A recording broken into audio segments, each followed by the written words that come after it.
السلام علیکم۔ بسم اللہ الرحمن الرحیم۔ آج کا سوال ہے کہ جس کی ماں زندہ ہے اس کو پیر کی کیا ضرورت ہے؟ یعنی پیر و مرشد اختیار کرنے کی کوئی ضرورت نہیں جب تک ماں زندہ ہے۔ تو اب دیکھتے ہیں کہ بھائی یہ کس کی بات ہے؟ کیا اللہ تبارک تعالیٰ نے قرآن پاک میں یہ فرمایا ایسا کہ والدہ زندہ ہے تو پیر کی کوئی ضرورت نہیں ہے، کسی سے بیعت مت کرو؟ قرآن پاک میں اللہ تبارک تعالیٰ فرماتے ہیں اطاعت کرو اللہ کی، اللہ کے رسول کی اور اولو الامر یعنی اللہ کے ولی کی۔ تو اب یہاں یہ اطیع اللہ و اطیع الرسول و اولو الامر منکم، اللہ کا ولی جو تم میں موجود ہے، جو تم میں سے ہے۔ یہ نہیں فرمایا کہ ماں کی اطاعت کرو، اللہ کی اطاعت کرو، اللہ کے رسول کی اور ماں کی اطاعت کرو، یہ تو نہیں فرمایا۔ اللہ تعالیٰ تو یہی فرما رہے ہیں کہ اللہ کے جو ولی ہیں جو تم میں موجود ہیں ان کی اطاعت کرو۔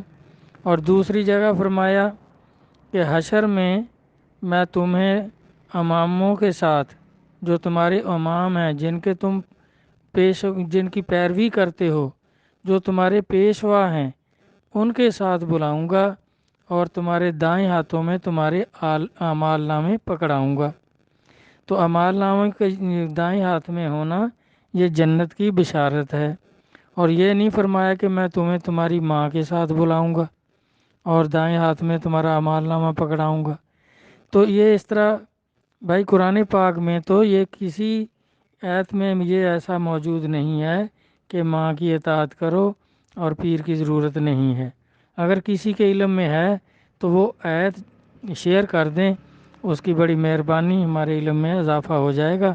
بہرحال میری نظر میں کوئی نہیں ایسی آیت نظر سے نہیں گزری کہ جس میں اللہ تبارک تعالیٰ نے ماں کی اطاعت کا حکم فرمایا ہو اور یہ فرمایا ہو کہ کسی سے بیعت ہونے کی ضرورت نہیں۔ حالانکہ صحابہ کرام کی بھی والدائیں تھیں، سب کی مائیں تھیں، پھر بھی دیکھیں سورۃ فتح میں وہ نبی علیہ الصلوۃ والسلام کے ہاتھ پر بیعت فرما رہے ہیں، اور اللہ فرما رہے ہیں کہ جن لوگوں نے آپ کے ہاتھ پر بیعت کی انہوں نے میرے ہاتھ پر بیعت کی، میں ان سے راضی ہو گیا۔ یہ کہیں نہیں فرمایا اللہ تعالیٰ نے قرآن پاک میں کہ جس کی ماں اس پہ راضی ہو گئی تو وہ ولایت کو پہنچ جائے گا، اس کو میں ولایت عطا کر دوں گا۔ اور نہ ہی کوئی ایسی مثال ہے کہ کوئی پیر و مرشد اختیار ہی نہ کرے اور ولایت کو پہنچ جائے۔ دوسری جگہ حدیث پاک میں دیکھتے ہیں کہ نبی علیہ الصلوۃ والسلام فرما رہے ہیں کہ جس کا کوئی شیخ نہیں اس کا شیخ شیطان ہے، یعنی جس نے کوئی پیر و مرشد نہیں پکڑا، کیونکہ یہ شیطانی خطرات جو ہیں یہ اولیاء کرام ہی اس سے آگاہ کر سکتے ہیں، اس سے بچا سکتے ہیں۔ ماں بیچاری کیا کر سکتی ہے؟ اب دیکھیں مائیں تو سب کی ہوتی ہیں، پھر سارے ولی کیوں نہیں ہو جاتے؟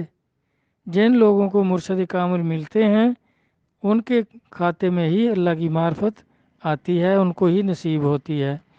اور دوسری جگہ نبی علیہ الصلوۃ والسلام فرما رہے ہیں، یہ مشکوٰۃ شریف میں بھی آپ دیکھ سکتے ہیں کہ جس نے کسی سے بیعت نہ کی وہ جہالت کی موت مرے گا۔ اب یہ نہیں فرمایا کہ جس کی ماں نہیں ہے وہ جہالت کی موت مرے گا۔ اب ماں تو سب کی ہوتی ہے، ماں کو ہی پیدا ہوا ہوگا نا، اور کسی چیز کو تو پیدا نہیں ہو سکتے۔ انسان سب جو ہیں ان کے والدین ہوتے ہیں تو پیدائش ہوتی ہے۔ تو باپ کے بغیر تو ثبوت ملتا ہے کہ عیسیٰ علیہ السلام بغیر باپ کے پیدا ہوئے، لیکن بغیر ماں کے تو کوئی نہیں پیدا ہو سکتا۔ اس سے آگے دیکھتے ہیں، پھر آپ نے بولا کہ وہ جہالت کی موت مرے گا جس نے کسی سے بیعت نہیں کی۔ تو جہالت تو کفر کے معنوں میں آتی ہے، جیسے ابو جہل جاہلوں کا باپ آپ نے اس کو فرمایا، حالانکہ وہ کافر اور مشرک تھا، تو آپ نے فرمایا کہ وہ ابو جہل ہے، یعنی جہلوں کا بھی باپ ہے۔ تو اس طرح بھائی آگے دیکھتے ہیں، یہ ویسے یہ جو بات ہے نا کہ جس کی ماں زندہ ہے اس کو پیر کی کیا ضرورت ہے، یہ ان لوگوں کی بات ہے جو طریقت سے لا علم ہیں، مرید ہونے یعنی بیعت کرنے کے مقصد سے ہی واقف نہیں ہیں۔ بیعت ہونے کا تو مقصد ہی نور ایمان حاصل کرنا ہے، اور نور ایمان جو ہے یہ سوائے کامل مرشد کے کوئی نہیں دے سکتا۔ کسی کی ماں چاہے ولیہ بھی ہو وہ بھی نور ایمان نہیں عطا کر سکتی، کیونکہ جتنے بھی نبی یا ولی ہوئے ہیں، جتنے بھی مبلغ ولی ہوئے ہیں، یہ سب کے سب مرد تھے، اللہ کے ولی تھے، آدمی تھے، اور اللہ نے یہ کام اپنے منتخب نمائندے، یعنی جس طرح اللہ تعالیٰ نے فرمایا صراط اللہ زینہ انعمت علیہم، اور کہ ان لوگوں کے راستے پر چلو جن پر میرا انعام ہوا۔ تو سب سے پہلا انعام جو ہے وہ نبوت ہے، تو نبی سارے کے سارے آدمی تھے، اور دوسرا انعام جو ہے وہ ولایت ہے، تو ولی بھی سارے جتنے مبلغ ہوئے ہیں نبی علیہ الصلوۃ والسلام سے لے کر آج تک سب کے سب آدمی تھے۔ 1,24,000 پیغمبر ہوئے، سب مرد تھے، ان میں ایک بھی عورت نہیں تھی کہ وہ نبیہ ہو۔ اس طرح ہزاروں مبلغ آج تک، بلکہ لاکھوں کی تعداد میں ہو گئے ہوں گے، نبی علیہ الصلوۃ والسلام سے لے کر آج تک سب کے سب مرد ہیں، کوئی بھی عورت نہیں ہے۔ تو قرآن و حدیث تو دونوں سے میں نے ثبوت عرض کر دیے کہ بھائی اللہ تبارک تعالیٰ نے نہ نبی علیہ الصلوۃ والسلام نے کہیں نہیں فرمایا کہ ماں زندہ ہے تو پیر و مرشد اختیار نہ کرو، ماں کی اطاعت کرو۔ اللہ تعالیٰ بھی فرما رہے ہیں کہ اب ان نیک لوگوں کی، انعام والے بندوں کی اطاعت کرو، ان کے ساتھ ہی تمہیں حشر میں بلائیں گے۔ اور یہ ماں کے بارے میں تو کہیں نہیں فرمایا۔ آگے دیکھتے ہیں اولیاء کرام کے بارے میں کہ اولیاء کرام آپ دیکھیں خواجہ ویس کرنی رضی اللہ عنہ کتنی بڑی ان کو بزرگی ہے، لیکن یہ جو مولویوں نے بنایا ہوا ہے کہ وہ ماں کی خدمت میں لگے رہے تو اس لیے اتنے بڑے بزرگ ہو گئے، ان کو کتنی بڑی بزرگی ہوگی کہ نبی علیہ الصلوۃ والسلام نے فرمایا کہ وہ ان کی شفاعت سے کتنی بے حساب میری امت بخشی جائے گی، اور اپنا جبہ مبارک تبرکن بھیجا کہ ان کو دے دینا اور میری امت کے لیے دعا کرانا۔ اور حضرت عمر رضی اللہ عنہ اور حضرت علی علیہ السلام گئے تو انہوں نے وہ تبرک پیش کیا اور اپنے لیے دعا کا بھی عرض کیا۔ تو آپ نے فرمایا کہ میں مومنوں کے لیے دعائیں کرتا رہتا ہوں، اگر آپ مومنین میں سے ہوں گے تو میری دعائیں حشر میں خود تلاش کر لیں گی۔ تو آپ دیکھیں وہ بھی نبی علیہ الصلوۃ والسلام کی زیارت کرنے آ رہے ہیں، نبی علیہ الصلوۃ والسلام کے عاشق ہیں۔ اب یہ انہوں نے اتنا جھوٹ بنایا ہوا ہے کہ ماں ان کی معذور تھی، ان کی بینائی نہیں تھی تو ان کی خدمت کرتے تھے، تو اس لیے اتنی بزرگی کو پہنچ گئے اور آپ زیارت کے لیے بھی نہیں آئے۔ اور پھر کہتے ہیں 2 دفعہ ان کو اجازت مل گئی ماں سے کہ جاؤ اور آپ مسجد میں ہوں گے زیارت کر کے آ جانا، تو آپ مسجد میں نہیں تھے تو گھر تھے، اس لیے وہیں سے واپس آ گئے، ماں کی نافرمانی نہیں کی۔ اور دوسری دفعہ گئے تو آپ نے اجازت دی کہ گھر میں ہوں گے، تو آپ گھر میں نہیں تھی، مسجد میں تھے تو پھر بھی زیارت نہیں کی۔ بھئی اب یہ 2 دفعہ جو گئے ہیں اس وقت ماں کی خدمت کون کرتا تھا؟ تو یہ مسجد کی پابندی اور گھر کی پابندی، یہ ان کی ماں نعوذ باللہ کیا وہ پاگل تھیں کہ بھی اتنا سفر کر کے بھی جائیں گے؟ تو آپ کا گھر کتنی دور تھا؟ کسی دوسرے شہر میں تھا یا مسجد کسی دوسرے شہر میں تھی؟ اب بھی جا کر دیکھیں، آپ کا روضہ مبارک جو ہے وہ مسجد کے اندر تو ہے، مسجد میں ان کا دروازہ تھا، یہ اماں عائشہ کا گھر تھا، یہاں سے مسجد کتنی دور ہے اور مسجد سے گھر کتنی دور ہے؟ یہ ایسی بناوٹی باتیں ہیں، جاہل لوگوں کی باتیں ہیں جو نہیں جانتے کہ پیر اور پیغمبر کیا سلوک کرتے ہیں۔ یہ ایسے لوگوں کی باتیں ہیں جو نہیں جانتے، یا پھر اولیاء کرام سے حسد اور بغض رکھتے ہیں، یہ اپنے حسد اور بغض کی وجہ سے ایسی باتیں کرتے ہیں۔ پھر دیکھیں پیر کے لیے، پیر کی شرط کیا ہے بھائی؟ پیر کے لیے پیر کا باپ، پیر کا بیٹا یا قوم کوئی شرط نہیں، اللہ کا ولی ہونا شرط ہے، کیونکہ پیر ولی ہوگا تو ولایت کا علم پڑھائے گا۔ پیر اور پیغمبر مخلوق کو پاک کر کے جنت کا حقدار بنا دیتے ہیں۔ ان کا رشتہ قبر، حشر اور جنت میں بھی قائم رہے گا، کیونکہ اللہ تعالیٰ قرآن پاک میں فرماتے ہیں نا کہ میں تمہیں تمہارے اماموں کے ساتھ حشر میں بلاؤں گا اور تمہارے دائیں ہاتھوں میں تمہارا اعمال نامہ پکڑاؤں گا۔ یہ لوگ قبر اور حشر کے بھی ساتھی اور مددگار ہیں، جبکہ والدین یا صرف والدہ مرنے کے بعد اس کا رشتہ ختم ہو جاتا ہے۔ اور یہ نہ فرمایا کہ ماں کی کیا شرط ہے۔ پیر کی تو شرط ہے کہ اللہ کا ولی ہو، پھر ولایت کا علم پڑھوائے گا، اور ماں کے لیے شرط ہے کہ وہ اللہ کی ولیہ ہو تو پھر ماں بنے۔ بھائی ماں کے لیے تو نکاح ہی شرط ہے کہ جب شادی ہو جائے گی تو وہ ماں بن جائے گی، چاہے گناہ گار ہے، کافر بھی ہو، جب بھی ماں بن جائے گی۔ صحابہ کرام کتنے ایسے تھے ان کے والدین مسلمان نہیں ہوئے، تو اب ان کی کیا وہ والدہ کی کرتے رہتے اور سرکار کے پاس نہ آتے، سرکار کی تعلیم پر عمل نہ کرتے، ماں کی خدمت میں لگے رہتے، تو ان کے لیے آیتیں نازل ہو جاتی ہیں کہ میں ان سے راضی ہو گیا، رضی اللہ عنہ و رضو عنہ۔ تو ماں کے لیے تو کوئی شرط نہیں سوائے نکاح کے میرا بھائی، تو اس لیے یہ ماں کا کام نہیں ہے۔ والدین جو ہیں وہ دنیا میں آنے کا سبب ہیں، جبکہ پیر اور پیغمبر بخشش کا سبب ہیں۔ پیر اور پیغمبر کے مقابلہ میں دین میں والدین دونوں کی کوئی حیثیت نہیں۔ حضرت عمر رضی اللہ عنہ نے دیکھیں اپنے والد کو قتل کر دیا، کیونکہ وہ توہین رسالت کرتا تھا، نبی علیہ الصلوۃ والسلام کے بارے میں ایسی غلط باتیں کہتا تھا، تو آپ ان کو غصہ آیا تو آپ نے ان کو قتل کر دیا۔ اور نبی علیہ الصلوۃ والسلام نے فرمایا کہ عمر جو کرتا ہے وہ حق ہے، عمر کی زبان پر اللہ کلام کرتے ہیں اور نبی کے نائب ہیں، دوسرے خلیفہ ہیں۔ تو اس طرح اگر کوئی پیر اور پیغمبر کو شہید کر دے تو پھر جہنمی ہو کر مرے گا، ہمیشہ دوزخ میں رہے گا، کبھی بخشش نہیں ہوگی۔ اب آگے دیکھتے ہیں بڑے بڑے علماء کرام، حضرت مولانا روم جلال الدین رومی رحمۃ اللہ علیہ فرماتے ہیں کہ مولوی ہرگز نہ شد مولائے روم تا غلامی شمس تبریز نہ شد، کہ جب تک میں شمس تبریز سے بیعت نہ ہوا، ان سے تعلق نہیں کیا، تو مجھے کوئی علم ہی نہیں تھا، مجھے کوئی علم نہیں تھا۔ ان سے بیعت ہوئی تو اللہ کی معرفت نصیب ہو گئی، مجھے علم نصیب ہو گیا، میں مولوی ہو گیا، علم کے جاننے والا ہو گیا۔ اور یہ نہیں فرمایا کہ جب تک ماں مہربان نہ ہوئی اللہ کی معرفت نہ نصیب ہوئی۔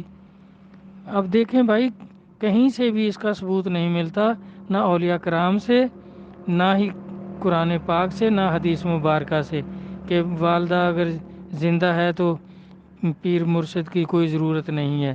پیر کا جو کام ہے وہ والدہ نہیں کر سکتی۔ آگے دیکھتے ہیں، والدین کی خدمت ویسے نیکی اور سعادت ہے، لیکن پیر اور پیغمبر کی اطاعت دین و ایمان ہے۔